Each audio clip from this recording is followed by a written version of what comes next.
Bonjour, aujourd'hui nous allons voir le courant alternatif que nous utilisons tous les jours chez nous. Notre installation électrique est alimentée par le réseau en courant électrique alternatif. C'est souvent alimenté en mono ou en triphasé que nous verrons plus tard, mais nous avons souvent du monophasé en 220 volts. Ensuite nous verrons le courant continu. Nous verrons le courant continu mono-alternance. Plus tard, nous verrons des alimentations beaucoup plus sophistiquées qui alimentent notre télévision, notre ordinateur, notre téléphone, etc., etc. Ce sera une alimentation qui sera composée de transistors, de diodes, diodes Zener, condensateurs, résistance. Aujourd'hui, nous allons voir une alimentation avec une simple diode. Donc, nous allons avoir un courant électrique mono-alternance. C'est le début du courant continu.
Le courant alternatif est facile à transformer.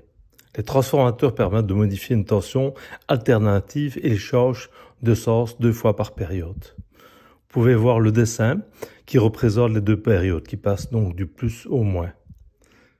Un courant alternatif est caractérisé par sa fréquence mesurée en Hertz.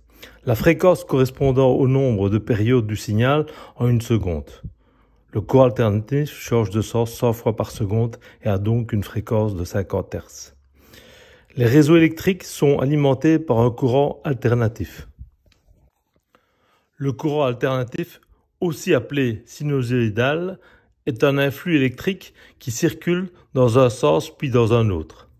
Les charges électriques qu'il transporte sont égales et les intervalles de circulation sont réguliers. La fréquence du courant alternatif est mesurée en Hertz.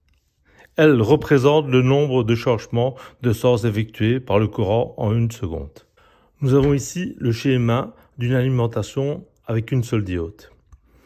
Vous avez le primaire qui est alimenté en 220 volts par le réseau. Ensuite, vous avez le secondaire. En ajoutant une diode sur le circuit secondaire du transfo, nous obtiendrons un courant continu mono-alternance. Le courant ne changera plus de sens et seulement la courbe du positif restera et la courbe du négatif sera éliminée. Contrairement à son cousin le courant alternatif, le courant continu, lui, circule dans un seul sens. Du pôle positif vers le négatif, ce type de courant est produit par l'activité chimique d'un générateur comme une pile ou une batterie. Il peut aussi être produit par un effet photoélectrique qui est généré par des panneaux photovoltaïques. Le courant continu, mono-alternance, en ajoutant une diode sur le circuit secondaire du transfo, nous obtiendrons un courant continu mono-alternance.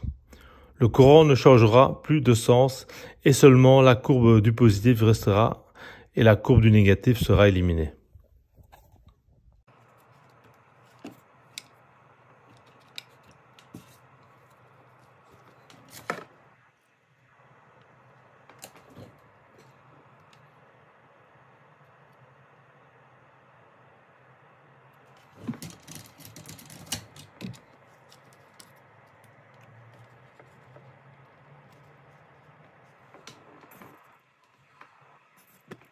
Nous allons décrypter les réglages figurant sur le cadran de votre multimètre. Pour le moment, nous verrons uniquement comment positionner un courant alternatif ou courant continu. Nous pourrons tester un courant électrique alternatif ou continu. La lettre V indique la tension électrique. Un tiret ondulé suggère un courant alternatif, tandis qu'un trait rectiligne désigne un courant continu. Ces tirets apparaissent soit à côté de la lettre, soit au-dessus. Regardez bien le dessin sur votre écran.